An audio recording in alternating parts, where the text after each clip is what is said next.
এই হ্যালো সবাইকে আম ওয়েলকাম আজকের ভিডিওতে। আমি খুব একটা ভালো চিত্রাঙ্কন শিল্পী না। একটা বিড়াল আঁকার চেষ্টা করছিলাম। আমি বিড়ালটা আঁকা হয় নাই। আমি বিড়ালটা মুছে ফেলি। কারণ আমি আপনাদের আজকে কথা বলব কিভাবে আপনি প্রত্যেকদিন $১০০ মতো আয় করতে পারেন এবং সেই আয় করার জন্য কি পদ্ধতিগুলো ব্যবহার করা যেতে পারে সেইসব ব্যাপারে। তো আমরা হ্যাঁ, ঠিক আছে। তো মেইনলি আমরা এখন যেটা করব আমরা দেখার চেষ্টা করব কিভাবে একজন বাংলাদেশী মানুষ প্রত্যেকদিন $১০০ করে আয় করতে পারে ইন্টারনেটের থেকে। কারণ আমরা মোস্টলি কথা বলি ইন্টারনেট নিয়ে। সো ইন্টারনেট থেকে আয় করতে পারার ব্যাপারগুলো নিয়ে কথা বলবো, এটাই অবভিয়াস। সো একটা ব্যাপার আপনাদের বুঝতে হবে যে কোনো কিছু শুরুর আগে সেটা হইলো গিয়ে অনলাইনে আপনার টাকা ইনকাম করার জন্য বা ডলার ইনকাম করার জন্য, এটা যদি ডলার হয়, আপনার দরকার হবে একটা মানুষ, যেই মানুষটা কিছু কিনবে। তাই না? যে মানুষটা কিছু কিনবে এটা খুবই জরুরি। এই মানুষটার হাতে আমরা টাকা দিয়ে দিচ্ছি। এটা হলো এই মানুষটার হাতে ডলার। আমরা এই মানুষটার ২ টা চোখ দেই। সো একটা মানুষ আমাদের খুবই জরুরি দরকার যে কিছু কিনবে। এটা ফার্স্ট রিকোয়ারমেন্ট। এরকম মানুষ যদি না থাকে যে কিছু কিনবে, তাহলে আমাদের কোনো কাজেরই কোনো মানে নাই। বাট তার মানে কিন্তু এই না যে আমাদের সরাসরি এই মানুষের কাছে কিছু বিক্রি করতে হবে। আমি ধরে নিই এইটা আমরা। ঠিক আছে? এই মানুষটা হইলেন আপনি। আপনি চেষ্টা করছেন প্রত্যেকদিন, আপনি অনেক লম্বা, আপনি চেষ্টা করছেন প্রত্যেকদিন $১০০ ইনকাম করার জন্য। আপনার বড়, বড় কান আছে এবং আপনি চেষ্টা করছেন প্রত্যেকদিন $১০০ মতো আয় করার জন্য। সো কি ভাবে আসলে এই প্রসেসটা কাজ করতে পারে? আমাদের বেসিক্যালি এই মানুষটাকে কোনো একটা প্রোডাক্ট বা সার্ভিস দিতে হবে, যার কারণে এই মানুষটার টাকাটা ইভেনচুয়ালি আমাদের কাছে আসবে। এখন এটা আমরা অনেকভাবে করতে পারি। ট্র্যাডিশনাল সিস্টেম যেইটা, সেটা হলো আমরা সরাসরি এই মানুষকে কোনো একটা প্রোডাক্ট বা কোনো একটা সার্ভিস বিক্রি করব। সো ধরেন আমরা জানি লোগো কিভাবে বানাতে হয়। এই মানুষটার লোগো দরকার নাকি আমরা খোঁজ নিব। দরকার না হইলে অন্য কোনো মানুষের দরকার নাকি এটা আমরা খোঁজ নিয়ে বের করব। ধরেন এখানে আরেকটা মানুষ আছে, তার হয়তো দরকার। সেরকম কোনো একটা মানুষের যার দরকার তাকে আমরা আমাদের একটা সার্ভিস বিক্রি করব। বা এই মানুষটার বা অন্য কোনো হাজারো মানুষের মধ্যে অন্য কারো যদি কোনো প্রোডাক্ট দরকার হয়, তাদের আমরা সরাসরি একটা প্রোডাক্ট বিক্রি করব। সেই প্রোডাক্ট বিক্রির বদলে আমরা তাকে প্রোডাক্ট দিব, তার বদলে সে আমাদের টাকা দিবে। এটা হলো সাধারণ চিন্তা। আরেকভাবে চিন্তা করলে দেখা যায় যে আমরা সরাসরি এই মানুষটাকে কিছু বেচবো না। আমরা ধরে নেই এখানে একটা কোম্পানি আছে। এই কোম্পানি এই কোম্পানিটা এই মানুষটাকে কিছু বিক্রি করে। ঠিক আছে? কিন্তু এই কোম্পানিটা খুব একটা ভালো বিক্রি করতে পারে না, বা এই কোম্পানিটা চায় তাদের বিক্রিতে আরো হেল্প দরকার। আমরা যেটা করতে পারি, আমরা এই কোম্পানিকে বলতে পারি, "তুমি তোমার প্রোডাক্টের ইনফরমেশন আমাকে দাও। আমি এই মানুষকে বেচবো। তুমি এই মানুষকে ডেলিভারি দিবা আমি যখন বিক্রি করব, এবং তারপরে সেই মানুষটা যখন কিছু কিনবে, তখন তুমি আমাকে একটা কমিশন দিবা।" ঠিক আছে? স্ক্রিনশট না, মানে স্ক্রিনের আঁকা-ঝাঁকা অনেক বাজে হয়ে গেছে। বাট এই যে মডেলটার কথা বললাম আমি, ওটাকে মোটামুটি বলা হয় ড্রপ শিপিং। বা আমরা যদি বলি যে ওই মডেলটাকে বলা হয় অ্যাফিলিয়েট মার্কেটিং। বা আমরা যদি এরকম ভাবি যে এই একটা মানুষ, এই একটা মানুষ, এই মানুষটা কিছু কিনতে চায়, আমি টাকা ইনকাম করতে চাই, কিন্তু আমার কাছে কোনো প্রোডাক্ট বা সার্ভিস নাই। সেক্ষেত্রে আমি যেটা করতে পারি, এটা চায়না ধরে নিলাম। চায়নায় বিভিন্ন ইন্টারনেটে বিভিন্ন ওয়েবসাইট আছে। আমি ধরে নিলাম Alibaba.com এ গেলাম। Alibaba.com এ যেয়ে ফিজেট স্পিনার, এইটা একটা ফিজেট স্পিনার। ওকে? সো আমি কি করলাম? আমি একটা ফিজেট স্পিনার নিয়ে আমি যদি মাঝখানের এইসব রিমুভ করে দেই, মানুষ থাকবে, কারণ মানুষটাকে আমাদের দরকার। এই ২ টা মানুষ থাকবেই। একজন যে আয় করতে চাচ্ছে, একজন যে কিছু কিনতে চাচ্ছে। এই ২ টা মানুষ খুবই দরকার। বাকি সব আমরা রিমুভ করে দিলাম। আমরা অ্যাফিলিয়েট মার্কেটিং কি ওটা বুঝে গেছি। এখন আমরা একটু চিন্তা করি ড্রপ শিপিং ব্যাপারটা কি? সো আমি আয় করতে চাই প্রত্যেক মাসে $১০০। আমার একটা কাস্টমার দরকার। এই যে কাস্টমারটা আমি দেখতে পাচ্ছি। এখন এই কাস্টমারটার কাছ থেকে এই টাকাটা আমি কিভাবে নিবো? আমি কি করলাম? আমি একটা ওয়েবসাইট বানালাম। ওয়েবসাইটটার নাম দিলাম fidgetspinnerstore.com। ঠিক আছে? যেই ওয়েবসাইটের ভিতরে ফিজেট স্পিনার বিক্রি হয়, যেগুলো ফিজেট স্পিনার যেগুলো মানুষ কিনতে পারবে। এখন আমি তো বসে আছি বাংলাদেশে। আমার কাছে ফিজেট ফিজেট ফিজেট ফিজে আমার কাছে ফিজেট স্পিনার নাই। ওকে? এবং যদি থাকতো আমি জানি না কিভাবে এই মানুষকে পাঠাইতে হয়, কারণ সে তো আছে আমেরিকায়। আমি কি করলাম? আমি এই ওয়েবসাইটটা বানালাম। এই ওয়েবসাইটটা বানিয়ে এই মানুষটার কাছে ওয়েবসাইটটা প্রমোট করলাম। কিভাবে প্রমোট করলাম? আমি বিভিন্ন Facebook গ্রুপে যেয়ে কথাবার্তা বললাম। পারলে Facebook এ অ্যাড দিলাম, পারলে Google এ অ্যাড দিলাম, পারলে আমি সোশ্যাল মিডিয়া মার্কেটিং ইনভলভড হইলাম, পারলে আমি Reddit এ যেয়ে কথাবার্তা বললাম, পারলে আমি ফিজেট স্পিনার নিয়ে আর্টিকেল লিখলাম অনেকগুলা। বিভিন্নভাবে আমি এই মানুষটার কাছে ফিজেট স্পিনার প্রমোট করলাম। এই মানুষটা বলতে এই মানুষটা তো রিপ্রেজেন্টেটিভ, এরকম হাজার মানুষের কাছে প্রমোট করলাম। এই মানুষটা তারপর করলো কি, আমি যে তার কাছে প্রমোট করছি, এই কারণে সে এসে আমার ওয়েবসাইট থেকে একটা ফিজেট স্পিনার অর্ডার দিল। ওকে? এই ফিজেট স্পিনারটা সে অর্ডার দিয়েছে, লাল রঙের একটা ফিজেট স্পিনার। এখন কথা হইলো, আমার কাছে তো ফিজেট স্পিনার নাই। এটা একটা কোয়েশ্চেন মার্ক। এখন আমি কি করব? আমি এই যে চায়নার ওয়েবসাইটটা প্রথমে ঠিক করে রেখেছিলাম alibaba.com, ওইখানে যেয়ে একটা ফিজেট স্পিনার কিনবো। কিনে এই মানুষটা যখন আমার ওয়েবসাইটে অর্ডার দিয়েছিল তখন সে আমাকে ঠিকানা দিয়েছিল না? সেই ঠিকানাটায় দিয়ে আমি এই alibaba.com এ যেই লোকটা ফিজেট স্পিনার বেচে তাকে বলবো ডাইরেক্ট ওই ঠিকানায় পাঠায় দাও। ওকে? সো কি হইল এখানে ব্যাপারটা? alibaba.com থেকে আমি ফিজেট স্পিনার কিনলাম $1 এ। আমার ওয়েবসাইটে ফিজেট স্পিনারের দাম আমি বলেছিলাম $5। আমি প্রমোট করেছি। এই লোক আমাকে $5 দিয়েছে। আমি alibaba.com কে $1 দিয়েছি। মাঝখানের যে $4 ছিল, সেই $4 হইল আমার প্রফিট। ওকে? $4 আসলে প্রফিট না, $4 সেলস। কারণ এই যে আপনি মার্কেটিং করেছেন এই জায়গাটায়, এই স্টেপে, এই মার্কেটিং আপনার খরচ হয়েছে। সো দেখা যাবে $3 বা $2.5 হবে আপনার প্রফিট। এটা যদি আপনি 50 পিস বিক্রি করতে পারেন দিনে, তাহলে আপনার প্রফিট হয়ে গেল দিনে $100। তাই না? সো এটা আরেকটা মডেল। এই মডেলটাকে বলা হয় ড্রপ শিপিং। এখন আমি ধরলাম এই মডেলেও আপনি ইন্টারেস্টেড না। আমরা এগুলো সব রিমুভ করে দেই। আপনি অ্যাফিলিয়েট মার্কেটিংয়ে ইন্টারেস্টেড না, অন্য ওয়েবসাইটের প্রোডাক্ট কমিশন বেসড বিক্রি, যেটাকে আমরা অ্যাফিলিয়েট মার্কেটিং বলি, ওইটা আপনি ইন্টারেস্টেড না। একই সাথে আমি ধরলাম আপনি ড্রপ শিপিং করতেও ইন্টারেস্টেড না, আপনার এই বিজনেস মডেলই পছন্দ না এইসব। আপনি তাহলে যেটা করতে পারেন, এখন এই দুইটা সেমই থাকবে, কারণ আমাদের এরকম একটা মানুষ দরকার যার টাকা আছে, এবং এটা হইলো আমরা, বোকা মানুষ, কষ্ট আমাদের, চোখটা আমি এঁকে দিই সুন্দর করে। সো এখন আর কিভাবে করা যেতে পারে এই ব্যাপারটা? আরেকটাভাবে যেটা করা যেতে পারে, আমরা যে ড্রপ শিপিং করলাম না? ড্রপ শিপিংটা আমরা ফিজেট স্পিনার দিয়ে করেছিলাম। সেম ব্যাপারটা আমরা একটু ঘুরায় চিন্তা করি তো, এই ড্রপ শিপিংটা আমরা আর কিভাবে করতে পারি? আপনি চিন্তা করেন, মনে করেন এই মানুষটার একটা বিজনেস আছে। ঠিক আছে? এই মানুষটা একটা বিজনেসের মালিক। এখন একটা বিজনেসের মালিকের কি দরকার হয়? একটা বিজনেসের মালিকের, আমি যদি এখানে লিস্ট করি কি দরকার হয়, একটা বিজনেসের মালিকের ওয়েবসাইট দরকার হয়, মার্কেটিং দরকার হয়, লোগো দরকার হয়, ব্রশার দরকার হয়, আম আর কি দরকার হয় একটা বিজনেসম্যানের? মার্কেটিং প্ল্যান দরকার হয়, স্ট্র্যাটেজির হেল্প লাগে, আম তার দরকার হয় সাইট অডিট দরকার হয়, তার অডিট বানান ভুল করেছি আমি। সাইট অডিট দরকার হয়, এসইও দরকার হয়। এরকম হাজার জিনিস দরকার হয় যদি সেটা ব্রিক অ্যান্ড মর্টার শপ হয়। ব্রিক অ্যান্ড মর্টার শপ মানে আইসক্রিমের দোকান, প্লাম্বার, লয়ার এইসব। আর যদি এটা অনলাইন কোনো ওয়েবসাইট হয় তাহলে তো তার আরও অনেক কিছু লাগবে। তার তখন কনটেন্ট লাগবে, তার তখন ইনফোগ্রাফিক লাগবে, তার তখন ব্যাকলিঙ্ক লাগবে। এরকম অনেক কিছু তার লাগবে। তাই না? এখন আমি ধরলাম এগুলার কোনো কিছু আপনি পারেন না। ওকে? এগুলার কোনো কিছুই আপনি পারেন না এবং আপনি শিখতেও চান না। হুইচ ইজ ফাইন, আপনার ইচ্ছা। তারপরেও আমরা কিন্তু এই লোকটার কাছ থেকে টাকা ইনকাম করতে পারি। কিভাবে? আমরা এগুলা পারে এমন কোনো একটা ওয়েবসাইট খুঁজে বের করব, বা এমন কোনো একটা মানুষ খুঁজে বের করব যারা এগুলা পারে। ওকে? সো ধরলাম এই ওয়েবসাইটটা পারে বা এই মানুষটা পারে। ওকে? আমরা যেটা করব, আবার আগের সেই ড্রপ শিপিং এর মডেলটা, আমরা এই মানুষকে প্রমোট করব। প্রমোট করার পর এই মানুষটা যখন আমাকে টাকা দিবে কিছু কেনার জন্য, আমি এর কাছ থেকে সার্ভিসটা নিব। নিয়ে তখন আর আমি ডাইরেক্ট একে বলব না একে পাঠায় দিতে। কারণ এটা তো কোনো প্রোডাক্ট না, এটা একটা সার্ভিস। আমি একে বলব আগে আমাকে পাঠাইতে। আমাকে যখন পাঠাবে তখন আমি একে পাঠাবো।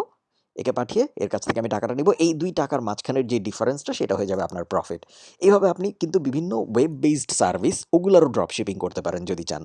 তাই না? এটা আরেকটা মেথড ইনকাম করার হতে পারে আপনার জন্য। আর কি হতে পারে? আমরা যদি একটু চিন্তা করার চেষ্টা করি। আম বোঝার চেষ্টা করছি আমি আর কিভাবে $১০০ আয় করা যেতে পারে মাসে। আমরা যদি আরও কিছু নরমাল, যেগুলো আরও পপুলার মেথড, ওগুলো যদি একটু চিন্তা করি, লোকটার বেশিরভাগ মাথাও আমি কেটে ফেলেছি। আরেকটা ব্যাপার হতে পারে, আমরা চলে যেতে পারি বাংলাদেশে বহুল জনপ্রিয় সিপিএ মার্কেটিংয়ের দিকে।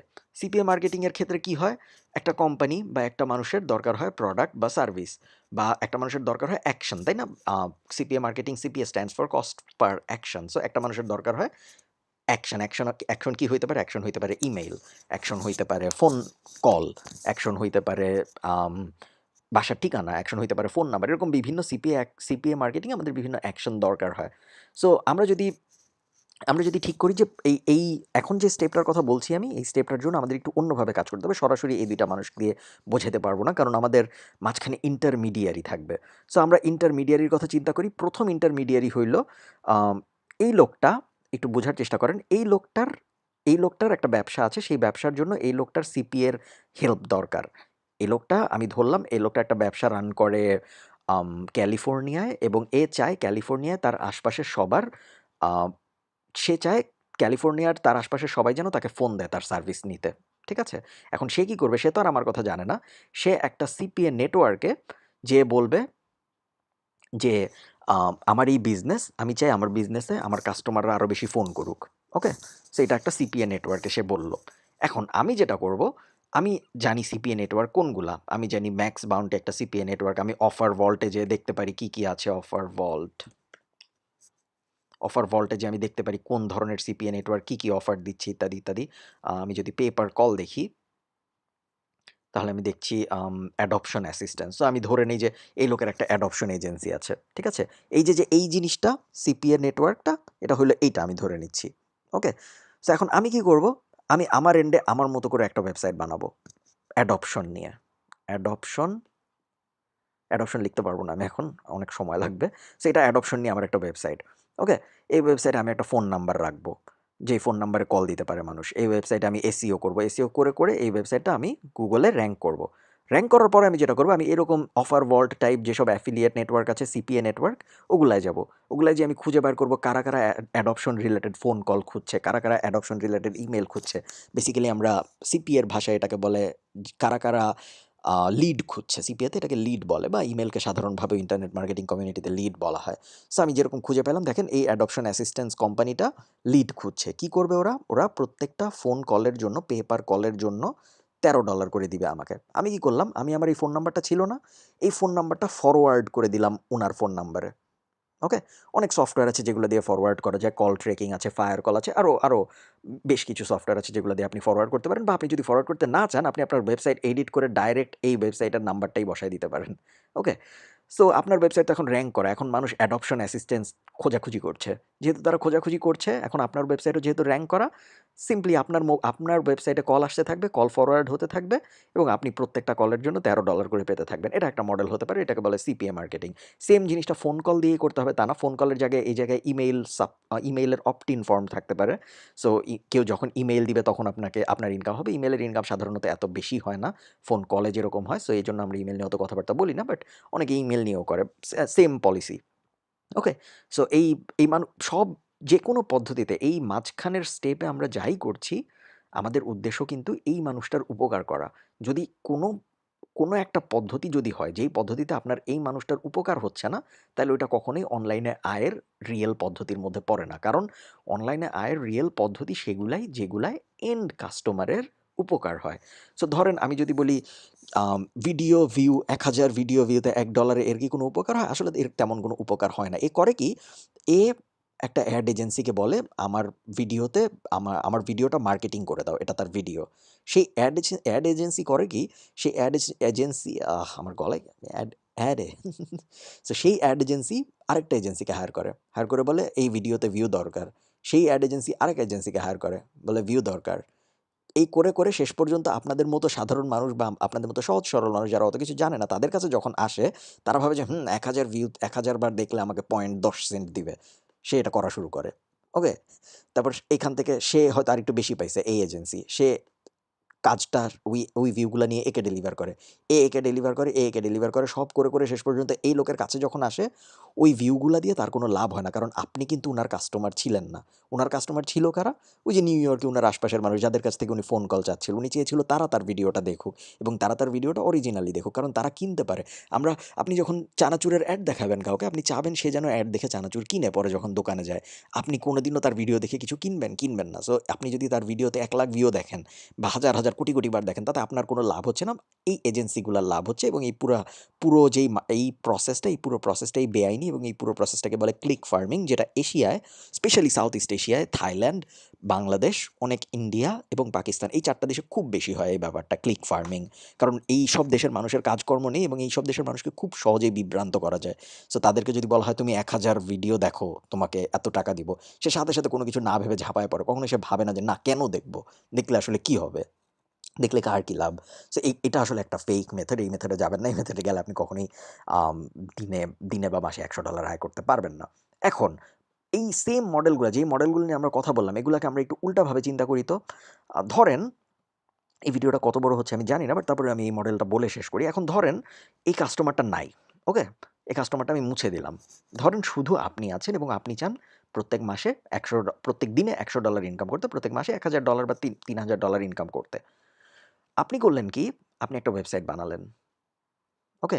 যেহেতু আমরা অ্যাডপশনের এক্সাম্পলটাই ছিলাম, অ্যাডপশনের এক্সাম্পলটা যেহেতু আমরা বলে ফেলেছি, আমরা অন্য আরেকটা এক্সাম্পলে যাই, একটু ব্যাকে আসি, দেখি এখানে আর কি এক্সাম্পল আছে। Personal injury. ওকে? সো আমি ধরলাম আপনি পার্সোনাল ইনজুরি নিয়ে একটা ওয়েবসাইট বানালেন। এই যে এই ওয়েবসাইটটা আপনার পার্সোনাল ইনজুরি নিয়ে বানানো ওয়েবসাইট। ওকে?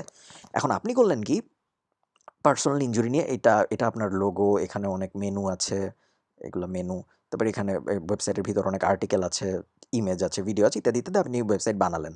স্টেপ 1 ওয়েবসাইট বানানো। স্টেপ 2 এই ওয়েবসাইটটা আপনি এসইও করলেন। SEO এসইও করে আপনি এই ওয়েবসাইটটা গুগলের প্রথম পেজে র্যাঙ্ক করলেন। যদি আপনি এসইও করতে না পারেন, তাহলে আপনি পেইড ক্যাম্পেইনে চলে গেলেন, পিপিসি করলেন। পিপিসি না করলে আপনি সোশ্যাল মিডিয়া মার্কেটিং করলেন। আবারও বিভিন্ন ইউটিউব, এই পার্সোনাল ইনজুরি রিলেটেড ইউটিউব বিভিন্ন ভিডিওর কমেন্টে যেয়ে হেল্প করলেন মানুষদের পার্সোনাল ইনজুরির বিষয়ে, এবং কোরায় গেলেন, রেডিটে গেলেন, সব জায়গায় যেয়ে পার্সোনাল ইনজুরি নিয়ে মানুষকে হেল্প করলেন, এবং চেষ্টা করলেন যেন নরমাল মানুষ আপনার ওয়েবসাইটে আসে। আপনার ওয়েবসাইটে যখন কেউ আসে, তখন আপনি কিন্তু তার অনেক ইনফরমেশন রাখতে পারেন। আপনি তার ইমেল রাখতে পারেন আপনার ওয়েবসাইটে একটা ইমেল অপ্ট ইন ফর্ম বানিয়ে, তাই না? আপনি তার কুকি রাখতে পারেন। আপনি যদি এখানে পিক্সেল সেট আপ করেন আপনার ওয়েবসাইটে, বা আপনার ওয়েবসাইটে গুগলের অ্যানালিটিক্স কোড টোড বসান, তাহলে আপনি তার কুকিও স্টোর করতে পারেন। এই কুকি, ফেসবুক পিক্সেল, এইসব দিয়ে কি হয়, এইসব দিয়ে আপনি চাইলে পরে আমাকে একদম গুরুত্বপূর্ণ সময় কে ফোন দিচ্ছে? সো সো আপনি চাইলে এই কুকি পিক্সেল এগুলার যদি আপনি সেট আপ করে রাখেন আপনার ওয়েবসাইটে, তাহলে সুবিধাটা হলো আপনি পরে এই সব মানুষকে, যেসব মানুষ আপনার ওয়েবসাইটে একবার এসেছিল, তাদের রিটার্গেট করতে পারবেন। বাট ধরলাম আমি আপনি রিটার্গেট করবেন না। ওকে? স্টেপ 2 তে আমরা আমাদের ওয়েবসাইট পপুলার করছি। সো আমি ধরলাম আপনি ১ মাস আপনার ওয়েবসাইটের পেছনে সময় দিলেন, ১ মাস বিভিন্ন পার্সোনাল ইনজুরি বিষয়ক ইউটিউব ভিডিওর নিচে যেয়ে মানুষকে হেল্প করলেন। ১ মাস প্রতিদিন ২ ঘন্টা সময় দিয়ে আপনি বিভিন্ন রেডিটে গেলেন, বিভিন্ন ফোরামে গেলেন, বিভিন্ন ফেসবুক গ্রুপে গেলেন, সব জায়গায় যেয়ে মানুষকে হেল্প করলেন। প্রত্যেক ১,০০০ মানুষকে হেল্পের জন্য ১০ জন এসে আপনার ওয়েবসাইটের এই email opt in form submit করলো। ওকে? সাবমিট করলো মানে আপনাকে তাদের ইমেইলটা দিল। সো ১ মাস পরে আপনার কাছে মোটামুটি প্রত্যেকদিন যদি আপনি ১০ টা ইমেইলও কালেক্ট করতে পারেন, ১ মাস পর আপনার কাছে ৩০০ ইমেইল জমছে। তাই না? এখন ১ মাস পর আপনার কাছে ৩০০ ইমেইল জমেছে এই ওয়েবসাইট বানানোর কারণে। সেই ইমেইলগুলো আপনি এসইও করে জমান, পিপিসি করে জমান, সোশ্যাল মিডিয়া মার্কেটিং করে জমান, আর যেভাবেই জমান, জমেছে ৩০০ বিদেশি মানুষ, আমেরিকান মানুষের ইমেইল, যারা সবাই পার্সোনাল ইনজুরিতে ইন্টারেস্টেড। কারণ আপনি আপনার ওয়েবসাইট নিয়ে সেসব জায়গায় কথা বলেছেন, যেসব জায়গায় মানুষ পার্সোনাল ইনজুরি নিয়ে ইন্টারেস্টেড, তাই না? আপনি আপনার ওয়েবসাইট নিয়ে ওইসব ইউটিউব ভিডিওতে কথা বলেছেন, আপনি আপনার ওয়েবসাইট নিয়ে ওইসব ফোরামে কথা বলেছেন, যেসব জায়গায় পার্সোনাল ইনজুরি নিয়ে কথাবার্তা হয়। সো আপনি ৩০০ ইমেইল পেয়েছেন বা ৩০০ লিড পেয়েছেন। এখন আপনার ওই লাস্টের মানুষটা, যার হাতে টাকা, তাকে কিন্তু আপনি এখনো চিনেন না। আপনি এখন কি করতে পারেন? আপনি এখন ভাববেন, আপনি এই যে কোয়েশ্চেন মার্ক, আপনি এখন ভাববেন আপনার কাছে ৩০০ ইমেইল আছে, ৩০০ লিড আছে। আপনি এখন কিভাবে এই লিডটা ইউজ করে ইনকাম করতে পারেন? আপনি কি করতে পারেন? আপনি আবারও অফার ভল্টের ১ম পেজে যেতে পারেন। অফার ভল্টের ১ম পেজে যেয়ে পার্সোনাল ইনজুরি, আপনার ওয়েবসাইটের টপিক লিখে সার্চ দিলেন। সার্চ দিয়ে দেখেন, আমি সার্চ দিয়েছি। সো এই যে অনেক এক্সাম্পল এসেছে, তাই না? এই যে পার্সোনাল ইনজুরি সিলেক্ট করলাম আমি। সিলেক্ট করার পরে এই পেজটা আসলো। দেখেন আমি এখন দেখব পার্সোনাল ইনজুরির লিডের ভ্যালু কীরকম। এই যে দেখেন, এই লিডের ভ্যালু $১০০। সো প্রত্যেক কলের জন্য $১০০। এখন আপনার কাছে তো ফোন নাম্বার নাই, আপনার কাছে আছে হলো ইমেল অ্যাড্রেস। আপনি এখন কি করবেন?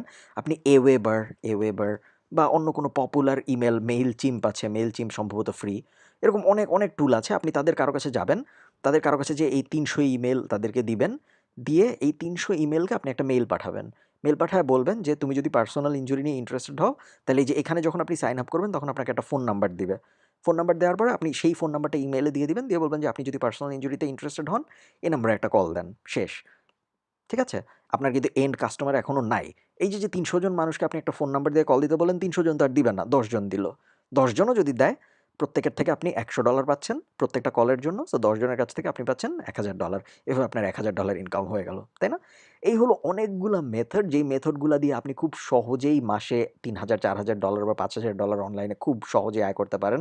এবং এই প্রত্যেকটা মেথডের কোনোটাই খুব একটা জটিল ব্যাপার না। জাস্ট একটু পারসিস্টেন্স, মানে জাস্ট একটু লেগে থাকার প্রয়োজন।